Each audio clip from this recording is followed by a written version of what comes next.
بسم الله الرحمن الرحيم. الحمد لله رب العالمين، والصلاة والسلام على خير المرسلين وعلى آله وصحبه أجمعين. يا أيها الذين آمنوا اتقوا الله حق تقاته ولا تموتن إلا وأنتم مسلمون. أما بعد، إن أصدق الحديث كتاب الله، خير الهدي هدي محمد صلى الله عليه وسلم، وشر الأمور محدثاتها، وكل محدثة بدعة، وكل بدعة ضلالة، وكل ضلالة في النار. We continue with this series of Why We Pray, and perhaps maybe this is the most important lecture if we finish it tonight, or will be one of the most important lectures in this series, because in reality, I will not exaggerate if I say that one of the main reasons for the demise of this ummah and the suffering of this ummah is the lack of understanding and the lack of ability to raise children. So it's very important for us to understand how to do that. And even though I'm talking tonight about a specific issue with children, and that is how to raise children who love the salah, but you will see that there are things or rules that are common in every aspect of their life. Because I will be talking briefly in the minutes I have, because this issue, to talk about the salah with the children, it's imperative that you also understand the psychology of the children, for us to understand how they think and how they perceive and how they receive and how they process information.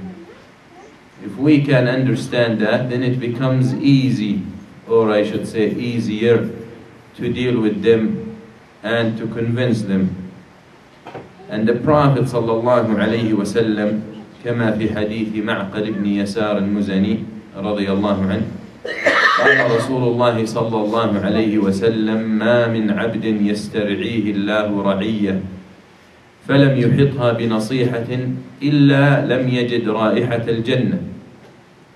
Prophet sallallahu alayhi wa sallam says that no one Allah Azza wa Jal entrusts him with ra'iyya, with a trust or responsibility, and he dies without fulfilling such trust. كما في الرواية أو الحديث الآخر, in the other hadith, ما من امرئ أو عبد يسترعيه الله رعية يموت يوم يموت وهو غاش لرعيته إلا حرم الله عليه الجنة. So in this hadith, the Prophet ﷺ says, no one Allah trusts with a trust, and he does not fulfill his responsibilities toward this trust, but Allah Azza wa Jal will forbid him from the fragrance of paradise. From the fragrance of paradise. And obviously, the meaning of the hadith is clear. And some might get confused as we understand that the only thing that forbids the believer from entering al-Jannah is a shirk. That's if he said La ilaha illallah Muhammad Rasulullah and fulfilled its conditions, but then he commits shirk and he dies on shirk. That's what's not forbidden. So how could be someone who fails to fulfill his responsibilities toward his family not see الجنة؟ أهل العلم أجابوا على ذلك بأجوبة. People of knowledge answered. They said, إما يعني هذا الحديث وأمثاله جاءوا على هذا الوجه لتغليظ الوعيد. يعني they said, perhaps the Prophet sallallahu alaihi wasallam mentioned this to emphasize the serious responsibility and the serious punishment. Okay? So فهي ليست على ظاهرها. يعني it's not, he will not enter al-Jannah, but to show the extreme punishment of someone who fails or betrays his trust. And some of the ulama said, he will not enter al-Jannah مع الفائزين الأولين. And he will not be amongst those who enter al-Jannah very early. The first to enter al-Jannah from the Ummah of Muhammad, he will not be from amongst them. وبعض أهل العلم قالوا يعني between this and that, if this person fails to fulfill his duties فاستحلها, هذه مسألة يعني بعيدة, because no one will consider such behavior as halal. يعني in other words, if he says there is no way I'm responsible about my children, and I think it's a lie that I have to be responsible about them, just someone says I don't think zina is haram, I don't believe it's haram. If someone commits zina, is Muslim, and if he's Muslim, we don't say that he's out of Islam. But if it reaches the point where he says zina is halal, okay, and permissible, this is kafir, of course, after everything explained to him, because he might be jahil, ignorant, who doesn't know anything. Okay? But if he does know and yet insists that it's haram, or he says it's halal, that's kafir.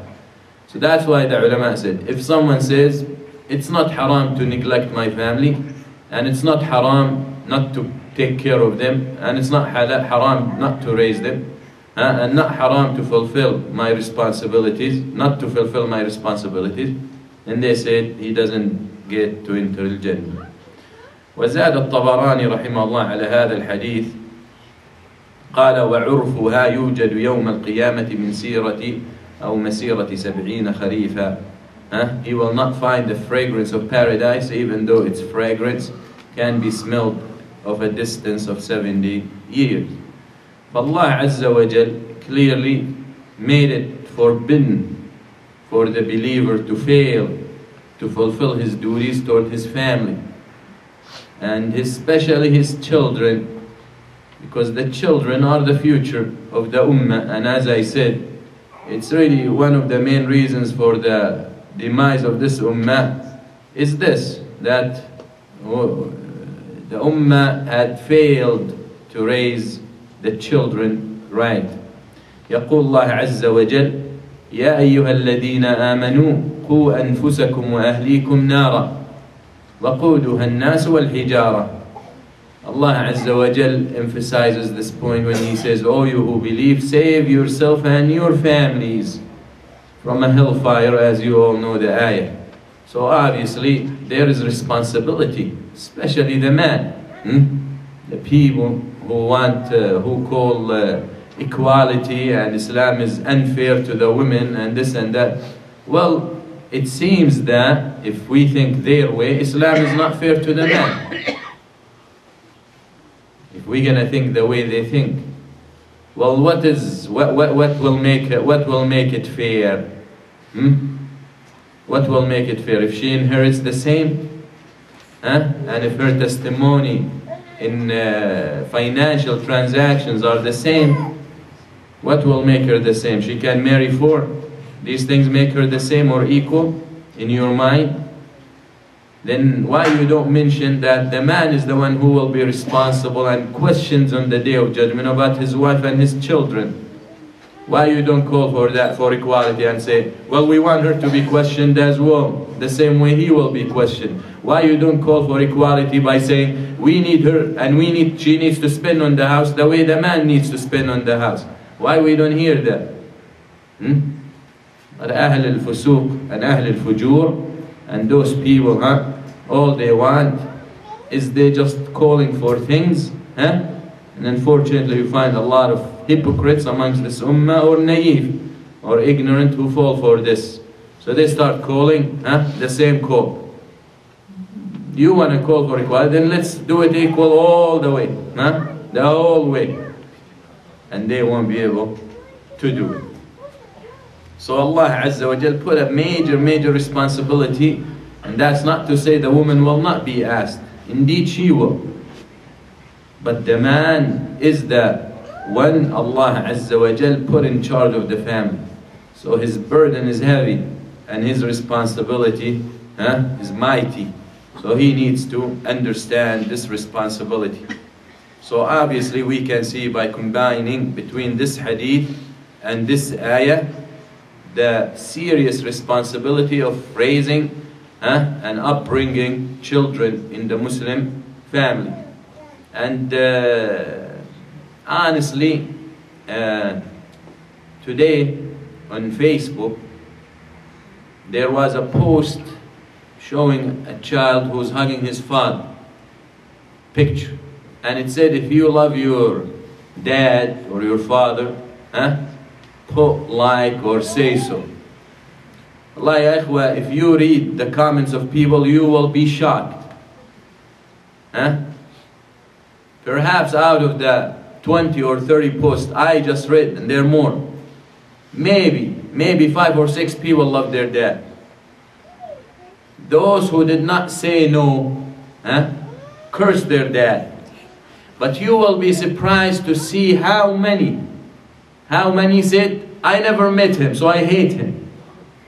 You will be surprised to see how many put that my father left me when I was 3 months old and I've never seen him since then. And curses, then she'll go to curse her father, or he will go to curse his. And then they come to talk about Islam. And they come to talk about or interfere in Muslims' affairs and talk about their religion, that this is not good and this instruction or structure of the family is not good, and the father, why he is better than the mother, or why he has preference, or why he's in charge. Look at your families. Look at the garbage in your backyard. Wallahi, I was shocked. I never imagined it's that bad. Even though I addressed this issue before, but I never imagined it's that bad. Then they come to talk about Muslims, or you find Muslims who want us to imitate them. What's wrong with you, Muslims? You're blessed that you know who your father is. You're blessed. This is a blessing and a ni'mah. Without exaggeration, millions of people out there wish if they would know who their father was.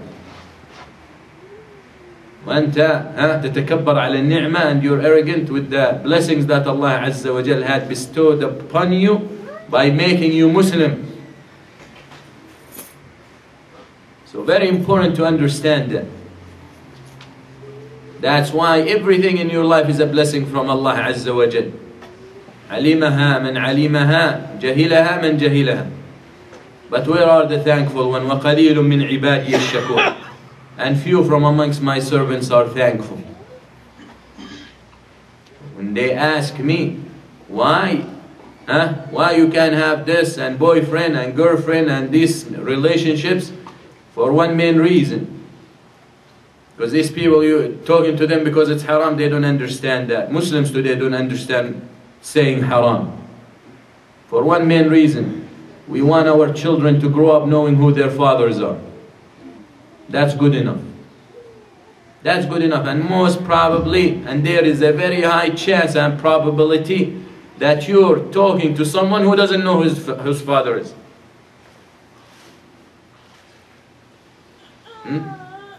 So very important to pride yourself of your religion and know that it's the best solution for mankind. But who knows that? Who understands that? So we need to practice this deen, and we need to show people, and as I always say,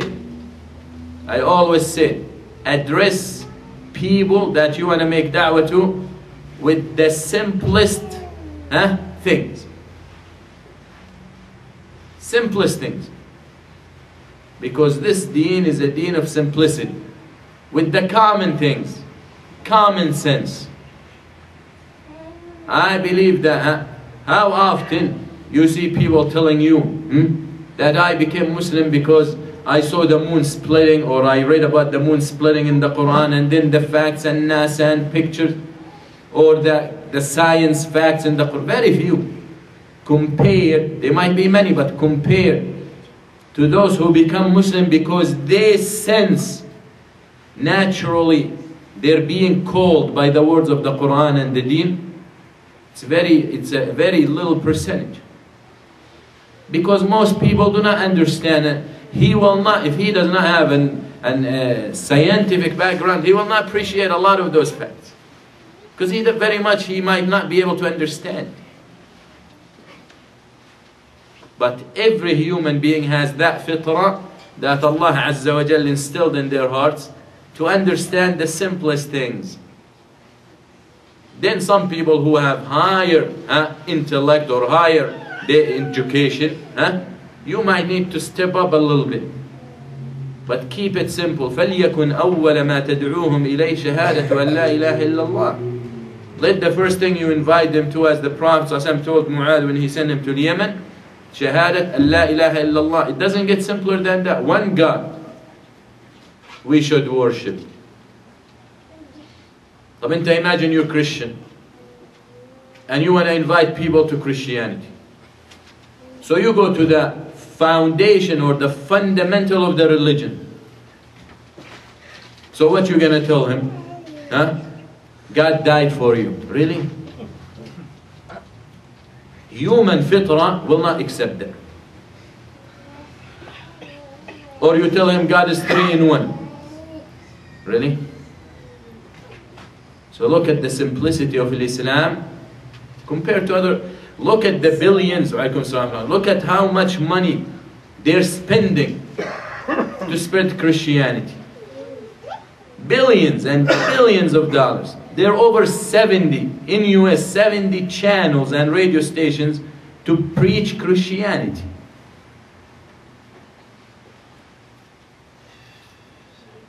Are they achieving some? Indeed, they are converting some people.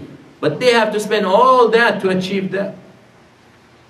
Major efforts to achieve those goals. The effort they make or they exert and provide in comparison with the effort that Muslims do to spread Islam, it's not even comparable.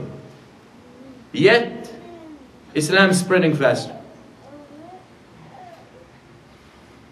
And you compare those who become Christians from other religions, including Islam, and this is something happening, to those who become Muslim from other religions, including Christianity, you will see completely the difference in mentality. You will see the difference in education. What they target, where they go. They go to underserved third world areas in Africa, in East Asia. They go to hungry people. They go to sick people. Who's attached, who wants to live, survive anyway. And that's how. One hand they give them the medicine or food, and the other hand they give them the Bible. You want the medicine, take the Bible. That's what they do. They do things, material things, to make people Christian. Muslims don't even do that. What Muslim da'iyah goes when he goes somewhere? What he takes with him? He takes Quran. That's all he takes. Translation of the Muslim. Pamphlets. And you find people becoming Muslim. Your religion is the true religion. But it needs rijal. Needs men. Needs men. That is the importance of this topic. These men are not made overnight. You don't order them. You don't go on the net and order men. They don't go to sleep women and wake up men. Even though it's happening somewhere. But they're not the real men that we want.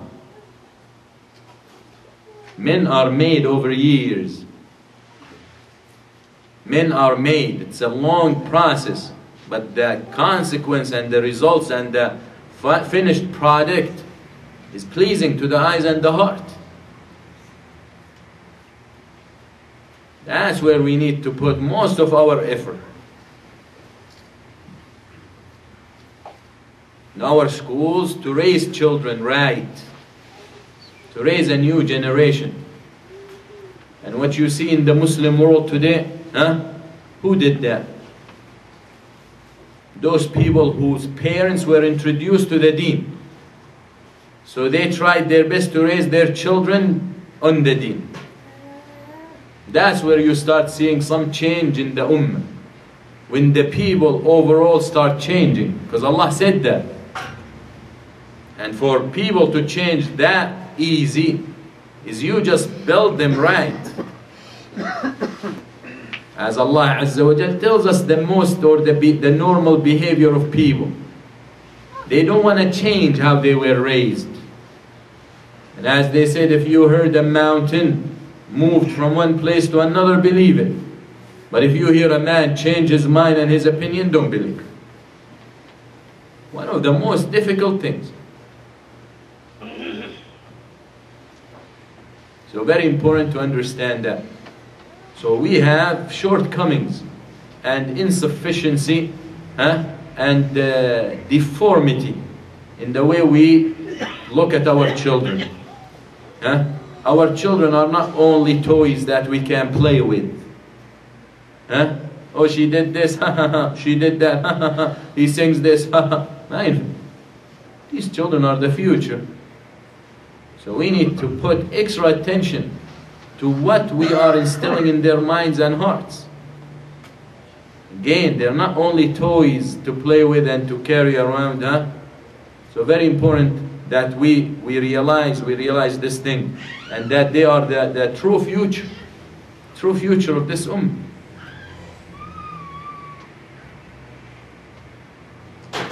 Malik ibn Nabi al-Jazairi, one of the thinkers and one of the people of the deen, a man came to him and he asked him to help him or to guide him how to raise his daughter. So Malik ibn Nabi rahimahullah asked, how old is she? So he said 1 month old, the father said. He said, Fat al-Qitar. He said, the train passed. In other words, it's too late. And I have mentioned before, and a lot of you know the other story that I mentioned frequently. The story of Al-Hasan al-Basri rahimahullah, when the man came to him and asked him to teach him the same question, how to raise his child. So when he asked him how old he was, he said 2 months old. He said, too late. So he was surprised. 2 months old and you tell me too late?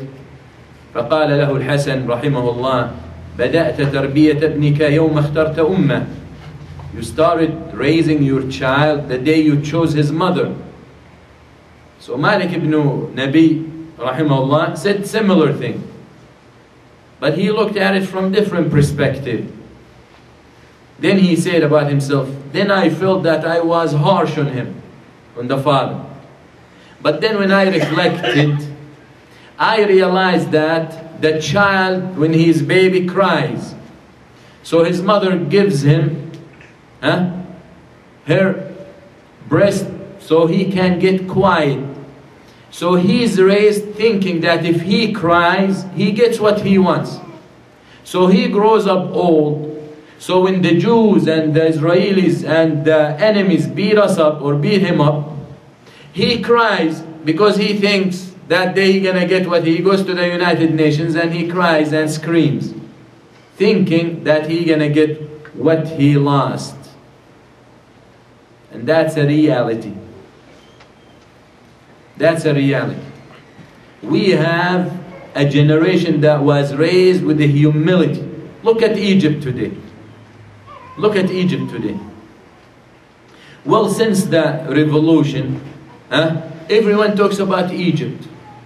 Before the revolution, where was Egypt?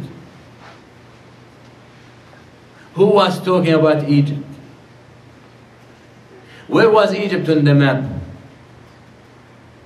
Well, now at least it's on the map.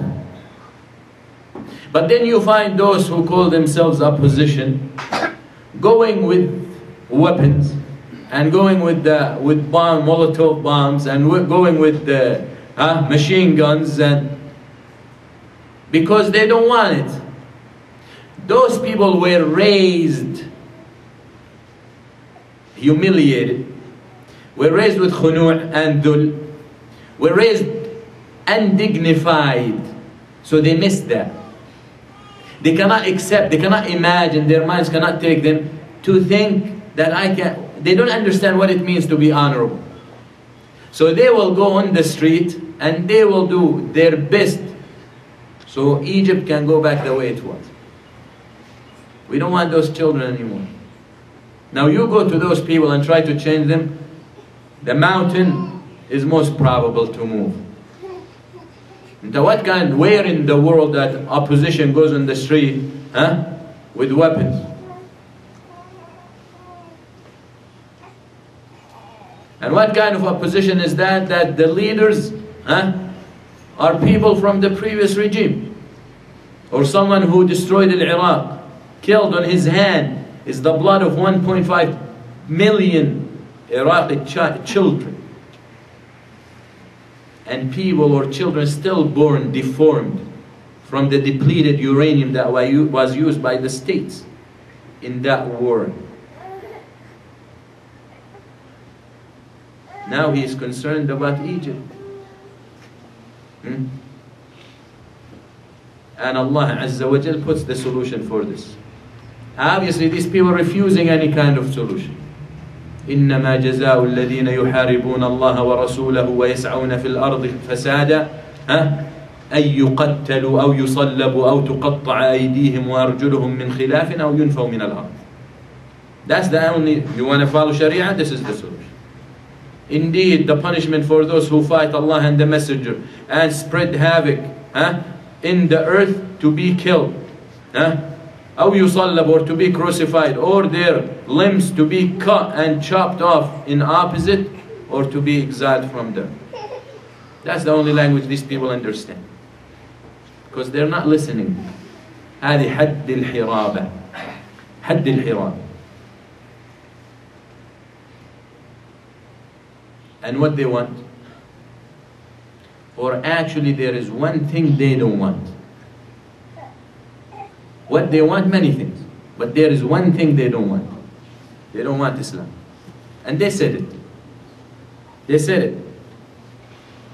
Actually, some places where they were holding signs, we want to topple Sharia al-Islam. That's what they said. So clearly we know what they want. One of those leaders, هذا البردعة, البردعة, it's the thing you put on top of the donkey to sit on. وهو كذلك. The West, put him wherever they want. حمار. بل إن البردعة أشرف منه. He said, why you want to limit the freedom of religion to the Christians and the Jews and the Muslims? What's about Buddhists? Maybe the Buddhists want small temple here, and Masons want here. Ajabi. Now this is your main concern. The Ummah is burning and you're concerned about Buddhists to have a temple to pray. هذا الغراء خنوع. They actually went as far to make it clear. We want external forces to come get involved. Where you're concerned about your nation? Who wants other people to come and get involved? And it's not like your problem is your people getting killed, that you want some help. What is in there? Because the president passed something that you don't like. But Allah ghalib ala amri. Allah Azza wa Jal makes the final call. Let them play.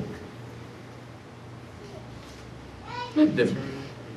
كأي من قرية أمليت لها وهي ظالمة ثم أخذتهم وإلي المصير.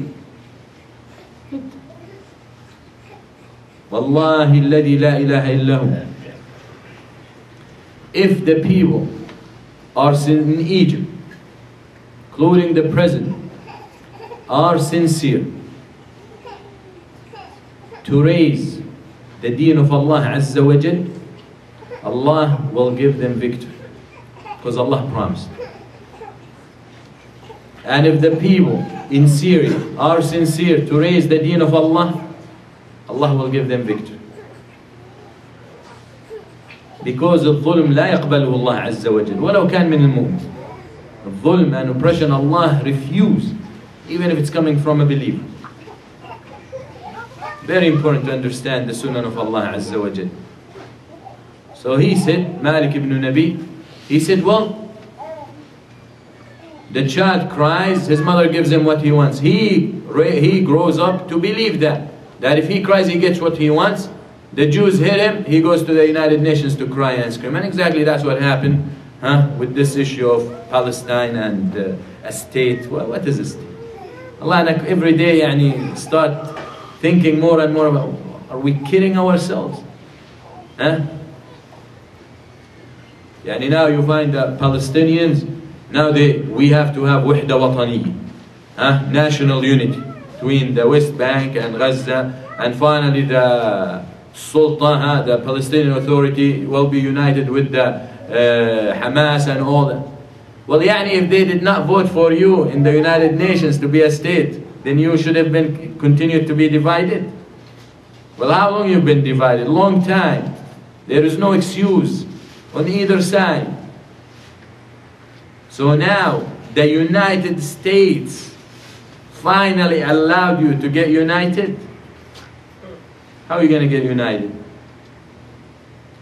If you're getting funded by the states, and if Israel is collecting your taxes for you, how are you going to be united with a terrorist group?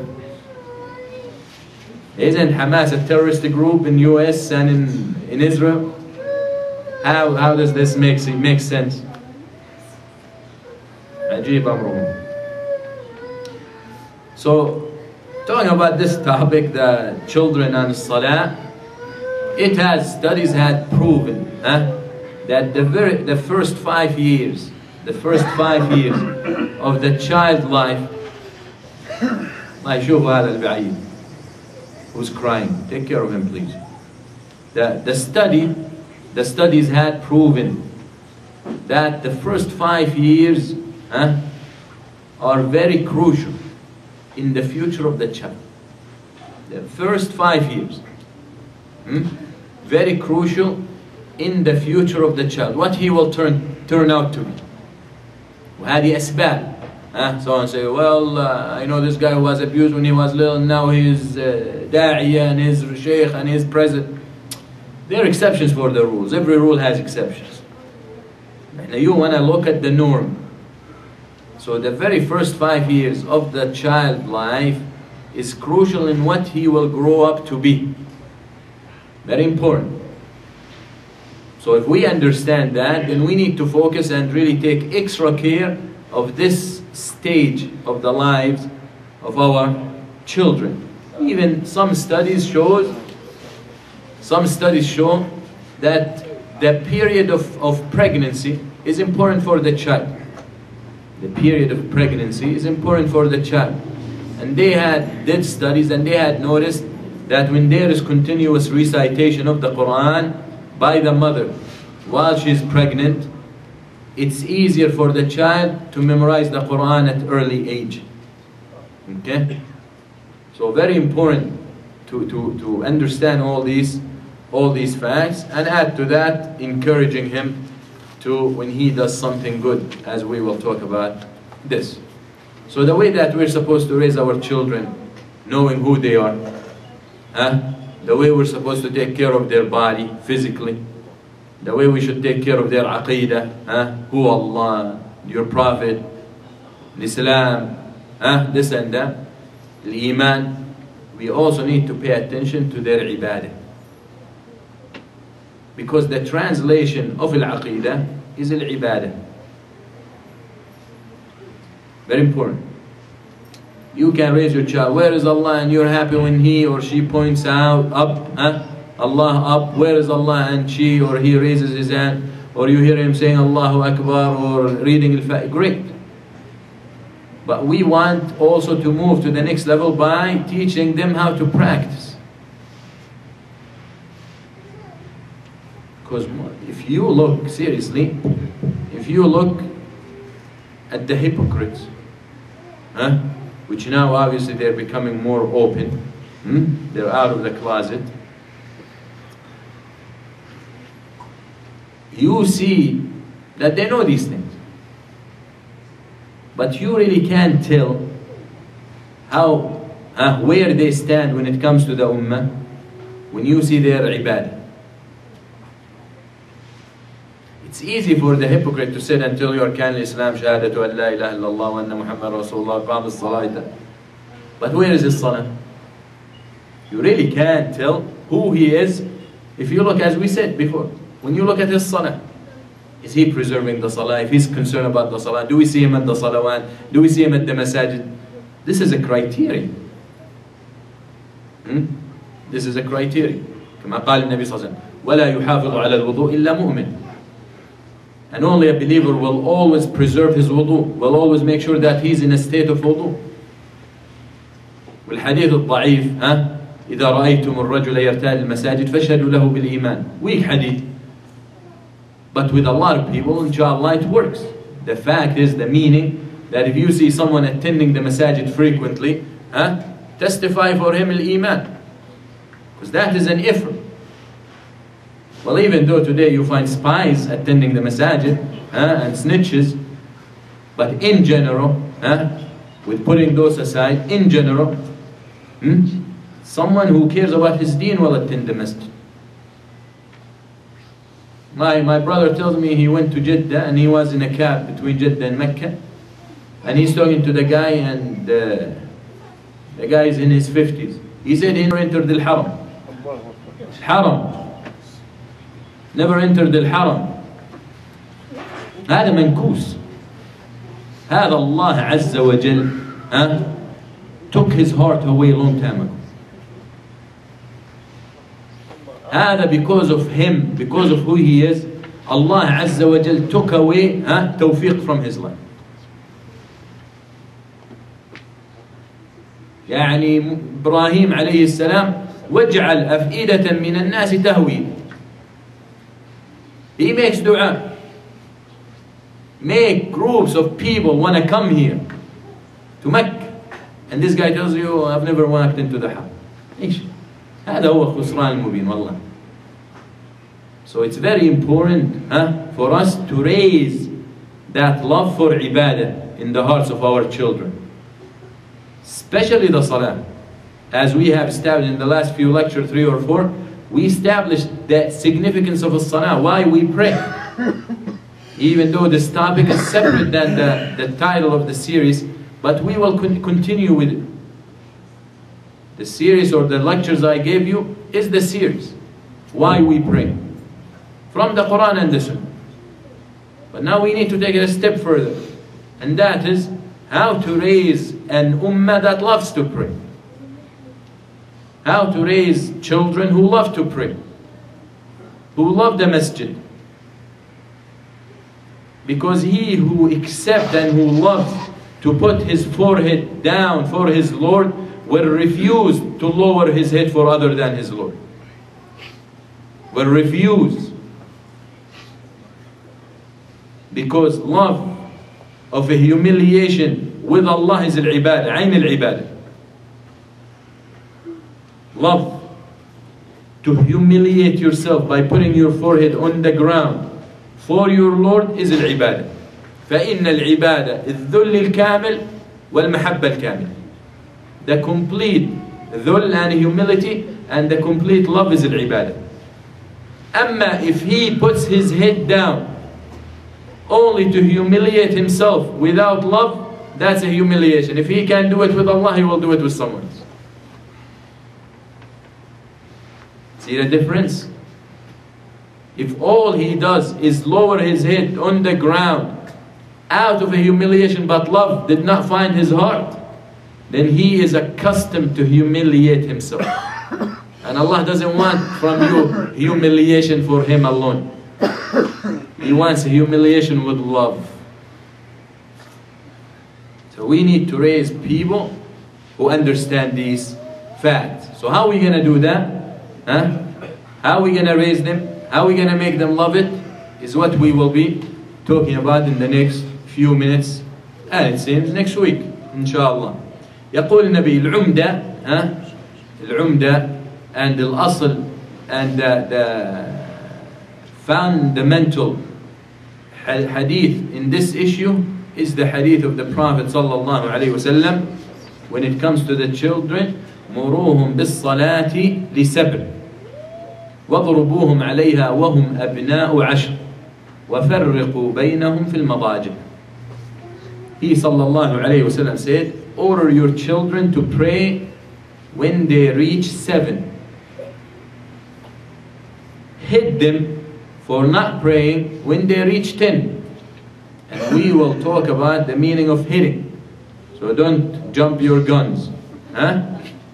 I don't want anyone now calling 911. Okay? So teach them salah or order them to pray at 7.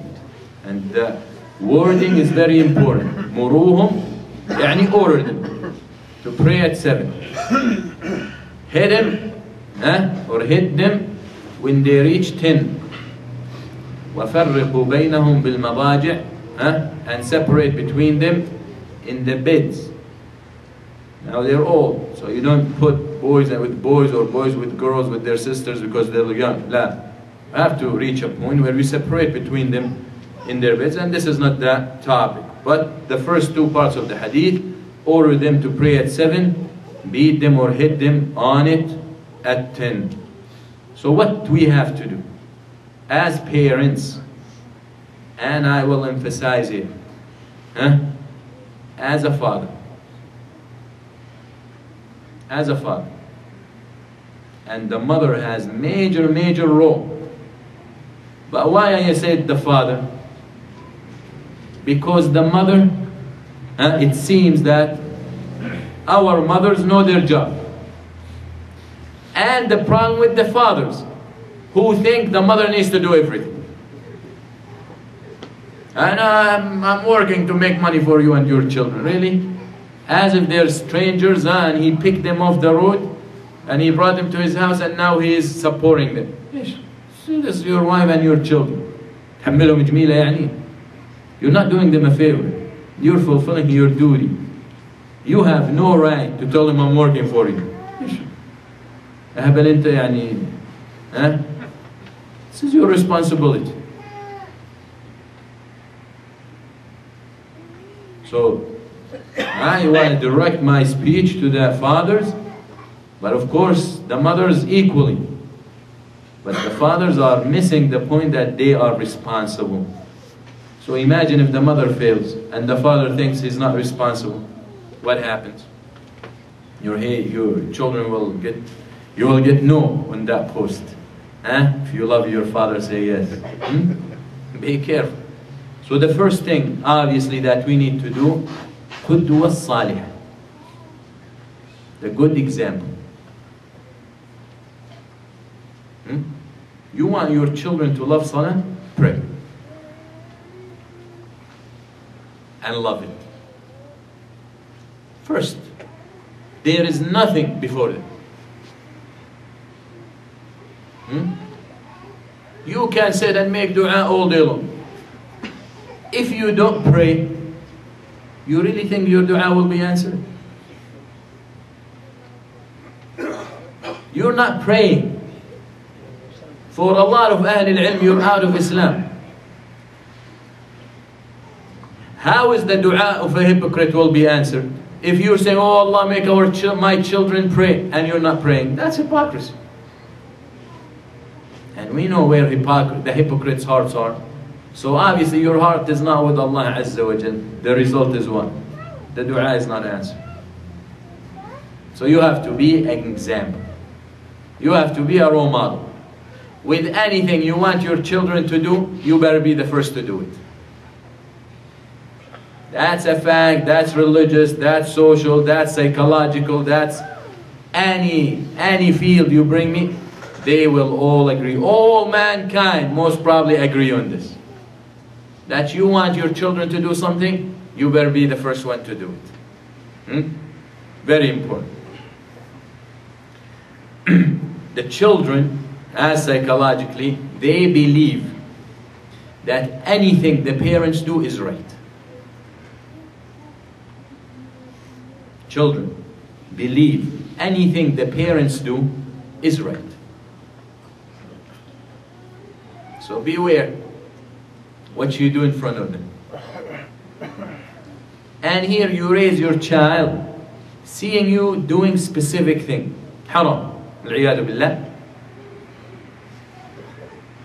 Then he reaches 15, 16, or she reaches 20 or whatever, and here you want to change it now. Good luck. Good luck. He grows seeing his father doing something specific haram. And then when the child grows up, oh son, I don't want you to. What? You've been doing this my whole life. Allah, قلبي يتحسر وينفطر. When I saw one time, I walked into 7-Eleven or one of those grocery stores owned by a Muslim.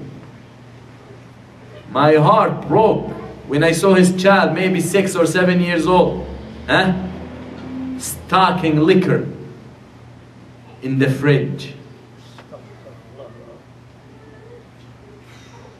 أعوذ بالله من الخذلان. أي تضييع للأمانة هذا.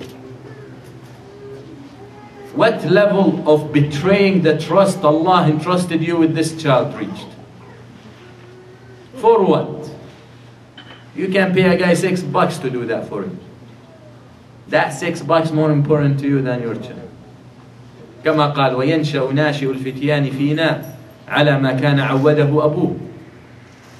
Whatever you as a parent get your child accustomed to, that's what he or she will be raised to believe. Trust me.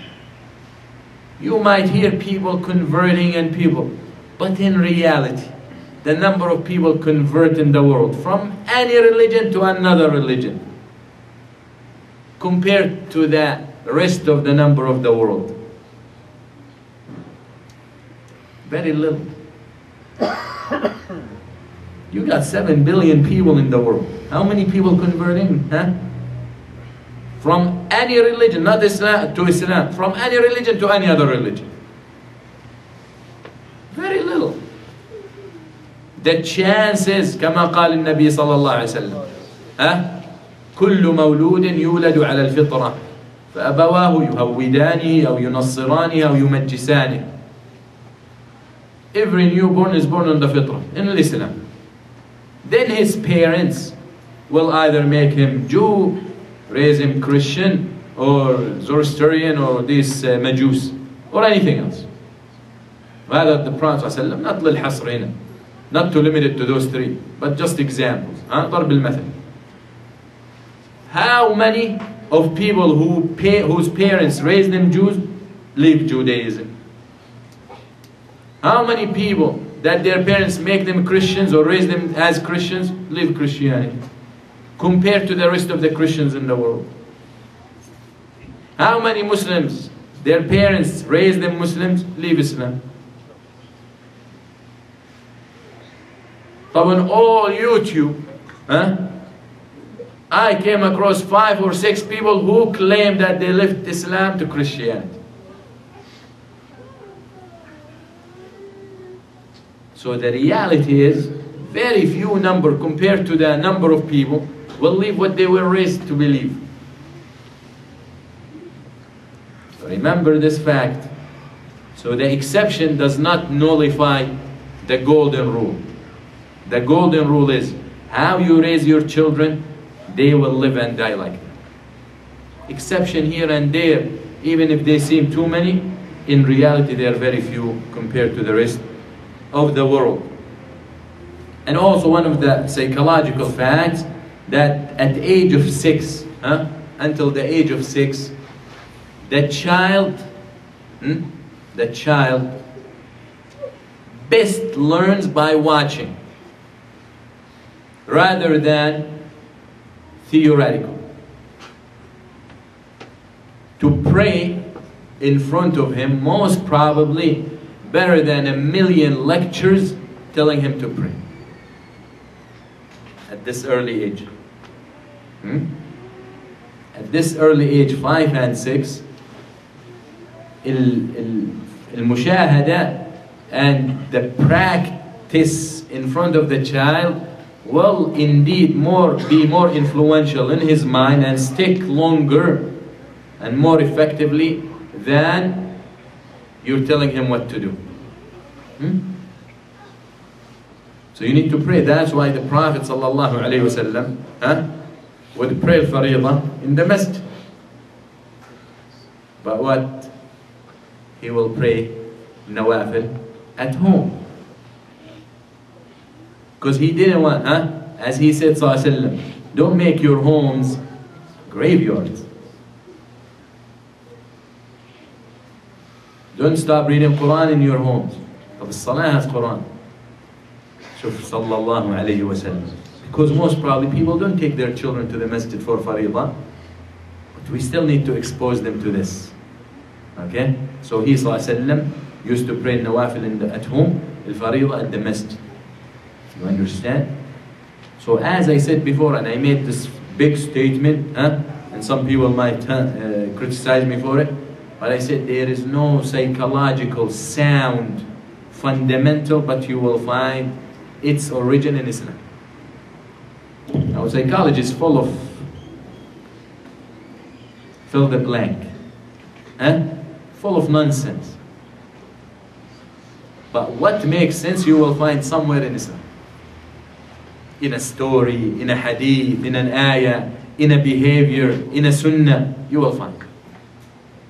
So when we say, and psychologists say, a role model is important in the life of the child as he's growing, then here, Prophet ﷺ, when we talk about the salah, fariḍah in the masjid, pray your sunnah at home.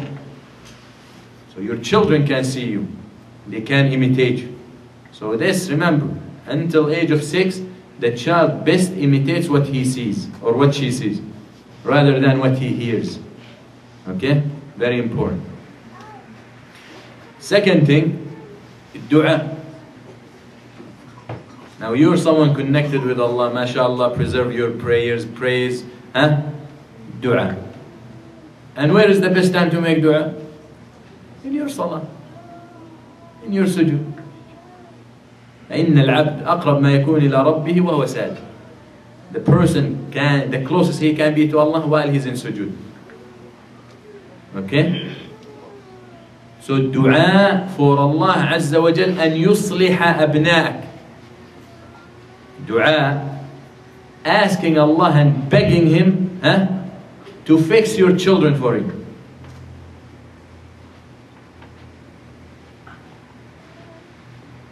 How many of us do that? How many of us in their dua are busy with themselves? How many of us make dua for the children, even she's 2 days old, or 6 months old, or 4 years old, or...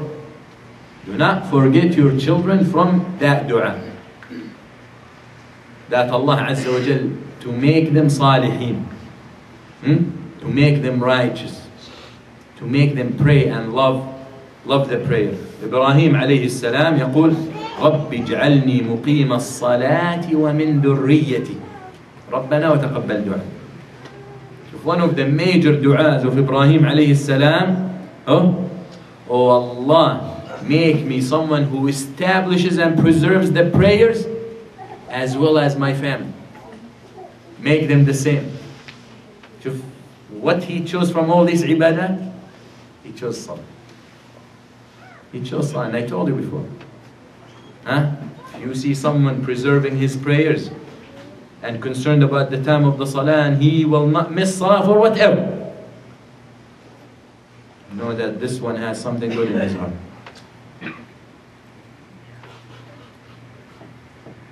People miss salah for any reason these days. Miss salah for a game. He miss salah because he's in the arena. He'll miss salah because he's on the highway. He'll miss salah. If you're on the highway, if you're on the highway and you're about to run out of gas, you won't take off, you won't exit so you can put gas in your car. You are running away, you're running out of iman. Shouldn't you stop so you can replenish? Isn't the salah every few hours so you can replenish your iman? And honestly, this example just came to my mind. But I love it. Seriously, why you can't exit? Now you want to tell me there is no exit? What highway? Circle highway? Goes in circle and you can, the helicopter puts you down in it? What's the highest distance between two exits on the turnpike? 50 miles. How many? 50 miles? La. Where are you going? Everglades? Yeah. 5 miles, 4 miles. I'm not there. I'm 40, 50 miles. Actually, if it's 50 miles, most probably that's out there. You are a traveler, so you got the excuse to come by. The road is 25. The road 25. Talk about inner state, inner city or whatever. Okay, brothers. You guys work for Dade County? Come on. Or it's a state. Turnpike's a state, right? Okay. So the idea is, we pay for it. The idea is, whoever wants to preserve his salah, wallah, he'll make up anything so he can pray. He will invent anyway. I received some questions, wallahi, I'm shopping. Some sisters sent a question on the fatwa line. I'm shopping and this and taking too long and I'm about to miss dhuhr and can I combine when I get home? Now, you told her, don't shop, you lost her. Seriously. When we give fatwa, or we transmit fatwa, because we don't give fatwa, we transmit, or we what's the word? We convey fatwa of the ulama. You have to be understanding of the conditions of the people. You can't tell her go shopping 7 in the morning, nothing is open. And you can't tell her don't shop. A woman who's willing to let the salah go out of its time for shopping, most probably will not ever talk to you again or ask you a question if you tell her don't stop shopping. You understand? So the answer is very simple. Walk into one of those stores, get a piece of clothing, and go to the change room. I want to try it on. Use it as a carpet, prayer rug, and pray on it. Who's gonna stop you? Invent. Whether man or woman. Some people reach a point where they pray in their car, in the mall. Wrong. Not accepted. Praying in your car because you're out shopping, my Jews. If you are capable of standing in the salah and you don't stand, your salah is invalid. And of course, if you're praying sitting down, you're not making sujood, you're not making ruku', what kind of salah is that? Yeah, Mom, they're afraid in the parking lot. I don't know. They're afraid to pray in the parking lot. There are people who pray on the turnpike. He who cares about his salah will pray anyway. That's why the Prophet said, وَجُعِلَتْ لِيَ الصَّلَاةُ مَسْجِدًا. No other prophet had this khususiyya. No other prophet, salawatullahi alayhi ajma'in, had this special favor from Allah. And that is the whole earth is made a masjid for me. So you pray anywhere. You pray anywhere. With few exceptions. But most probably you don't need to go there.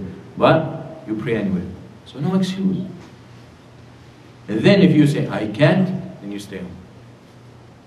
Then don't you wait for dhuhr you pray dhuhr at home on time. Don't pray before time.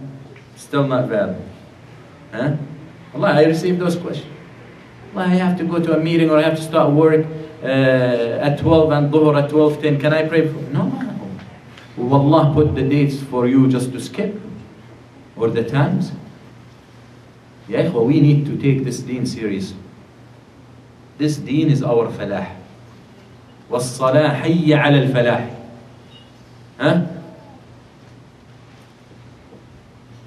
فمن لم يجب حي على الفلاح لن يجب حي على الكفاح.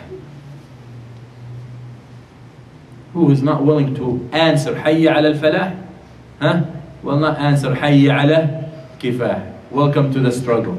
Well, my struggle is not willing to struggle for the deen of Allah Azza wa Jal. So dua, so Ibrahim alayhi salam makes this dua. رَبِّ اجْعَلْنِي مُقِيمَ الصَّلَاةِ وَمِن ذُرِّيَّتِي. Oh Allah, makes me someone who preserves the prayers as well as my family. رَبَّنَا وَتَقَبَّلْ دُعَاء. Allah, answer our dua. Hasan Basri rahimahullah, al-Imam al-Alam, he said to his son, وَاللَّهِ يَا بُنَيْ إِنِّي لَأَزِيدُ فِي الصَّلَاةِ إِنِّي لَأَزِيدُ فِي الصَّلَاةِ رَجَاءً مِنَ اللَّهِ أَنْ يُصْلِحَكَ. He says, oh son, I increase in my prayers. Of course, that's not in the fariḍah, in the nafil. I increase my prayers, I pray more, hoping from Allah Azza wa Jal to make you righteous. فهو يتقرب إلى الله بفعل الصلاة. يعني when he is in that prayer, when he does things, prays extra, so Allah will answer his dua to make his son righteous. Where are we from? What we've done? What did we ask Allah to make our children righteous? Or here and here occasionally? This should be continuous dua day and night. Day and night. One of the things that you need to do is the wudu. We usually walk in the bathroom, lock the door and make wudu. Let your children watch. Usually children, little 3, 4, follows their father or their mother when they go to the bathroom. Okay? Well, close the door until you use the bathroom if you want to use it, and then open the door so the child can walk in and watch you making wudu. And it doesn't harm if you ask him or you ask her, you want to make wudu too? And just let them wait, let them play with the water, it doesn't matter. Now we are in a state, we're talking about early ages, because these recommendations are 3 different stages. Before 7, between 7 and 10, and then 10. Okay? So now we're talking before 7, we're still talking about little kids who did not reach that age where the Prophet ﷺ said, order them to pray. The fact that the Prophet ﷺ said, order them to pray at 7, in other words, it means prepare them before 7. Prepare them for the order before 7. And that's what we're doing now. Okay? He says, order them to pray at 7. That means you better prepare them before 7 so they can fulfill the order. You don't come to someone and order him to lift 300 pounds or whatever. That's that much? 250. And I remember when I went to high school, I came to the States, I was 17, so I started last year, senior year, and they put me in weightlifting class. And the first day, you weight lift and they record, so they see how much you improved at the end of the semester. Well, at the end of the semester, I lift less than what I started with. So that, to show you there's a problem with education, physical education. The idea anyway. So the idea is you don't come to him and tell him, yalla, lift. You need to prepare him, you need to train him. And that's with everything else. So we need to take advantage. That's why I started saying, studies had shown that the first 5 years of the child really form what his future will be, how he will be. Okay, so we need to take. So I'm talking about this period now. You need to teach them al-wudu. Let them watch you. Try to wet them, they love water. Try to get their arms wet, lift them up and let them stick their feet under. So this and that. If they do it, even give them a prize, reward them. If after a few days or a few times they watched you, you tell the child, okay, can you do it by yourself? And he goes, even if he messes up, even if she's messing up. Reward him. Wow, mashallah. You didn't do it the best way, but you're almost there. Encourage them. Huh? These are things we have to build in the mind. Our children are raised lacking confidence, because we want them to be on Islam, but we're failing to teach them how. So when they're not doing what they're supposed to do, we reprimand them, we insult them, we scream at them, we curse them. So he's raised losing confidence. He's raised having no morale, no dignity. We insult him, so he loses and she loses dignity every day. Every time a child gets insulted, loses some of his dignity or her dignity. So imagine if that continues. There is a story in England, happened a few days ago. The child, 7 I think, his mother killed him. Muslims.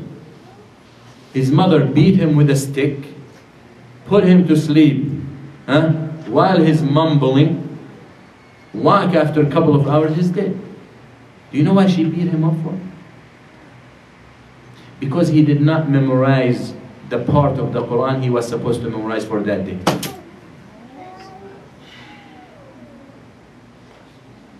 So she beat him up to death. Now you can go on the street and preach Islam for a long time and attract people to Islam, and a woman behaves like that. Have you heard someone killing his child because they're trying to teach them Bible? Does this happen often? It doesn't happen often. But its effect is detrimental on the collective effort. But I'm taking this example to show you that being tough and screaming will not get the results that we want and we need. As I started, even as I titled this lecture, I said raising children who love to pray. Who love, not to pray, or who know how to pray, or who wants to pray, who love. We must raise a generation who love this deen. That will be the plus or the difference. We all pray. We want people who love to pray. وَشَابٌ قَلْبُهُ مُعَلَّقٌ فِي الْمَسْجِدِ أو في المساجد. The 7 people will be under the shade of Allah on the day of judgment, or the shade of the throne. And a young man whose heart attached to the masjid. Well, someone who doesn't love to pray, his heart will never be attached to the masjid. Well, what's in the masjid all the time? Salah. Maybe activities here, maybe lecture there, but the thing that is all the time in the masjid is the salah. So this person, his heart is attached to the salah. And as they say, the heart is a place of love, isn't it? So he loves the salah. That's what we need. Okay? We have to teach them salah, practical. Yes, they're still little, but we teach them. They pray next to us, we pray in front of them. We can tell them, you want to pray with me? We don't need to force. We don't need to push. We don't need to scream. You want to pray with me? If they pray, they pray. If they don't pray, it's not a big deal. But sometimes they will. Okay? Sometimes they voluntarily will come and stand next to you and start making soup. Sometimes on their own. You're not even praying, they start praying. Okay? So, but we need to teach them as we go. And I'm not saying teaching what to read and how to sit for tashahhud and 2 sajdas and what. La. Teach them, it means here, because they're still young, it's just to be able to imitate you. To imitate you. Another fact that we must understand, it must, to get trained to pray, it must become a habit. Okay? Habit. That's what will really stick, and all this again before 7. Now we're making it as a habit for them. Then once they reach 7, then we want them to start looking at the salah differently. Because that is the age when they will start understanding and comprehend what you're saying. You come and you tell him before he's 7, the difference, as the Prophet ﷺ said, between the Muslims and the Kafir is marif. He will not understand that. Okay? So all we're focusing on before 7 is to become a habit for the child to pray. Something that he knows that he needs to do. He doesn't have to do, but he understands that it's part of who he is. It's part of the house, it's part of the father, it's part of the mother, it's part of the family. That's why we say attach your family and your children and hang out with people who pray. If your child, you build, and then he hanging out with families that don't pray, the mother doesn't pray, the father doesn't pray, as a result the children don't pray, and you leave him in the morning and you pick him up in the evening, they're not going to pray, he's not going to pray. So you create confusion in his head. And a family of that caliber, stay away from. Stay away from. They will not benefit you, لا في الدنيا ولا في الآخرة. So before 7, we're making it a habit, as they say, part of his system. Okay? As whatever you feed him will become part, building block of his physiology. The same thing with the salah. We want it to become a building block of his mentality, his psychology. Okay? Habit. A habit you don't need to reprimand and scream and be angry and no. If they do it, they do it. They don't do it, well, we are lenient. But this stage is very important. Again, to emphasize, get him used to pray before he reaches 7. Okay? Maybe he doesn't know how to pray. Maybe he gonna pray or stand next to you, as my daughter does, stand next to me, and her qibla is right angle the way I'm praying. I'm praying, the qibla is this way and she's praying this way.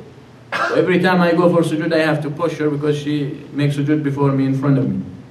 Well, I will never tell her, oh, your qibla is wrong. Don't tell them whatever they do, that is wrong at this stage. Maybe small things, but, oh, you don't know how to make sujood. Some parents are, excuse my language, but stupid.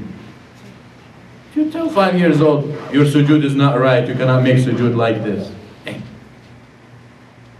And I always notice something, that once we're done, she always looks at me, as if she's waiting to hear something. She want to hear something, a praise. She want to hear, good job, ahsanti, mumtaza. She want to hear that. And sometimes giving a reward is great too. But don't make it a habit. But the award thing is more effective in the next stage. Not now. Okay? Not now. So I will not elaborate on that, but it's fine sometimes. Okay?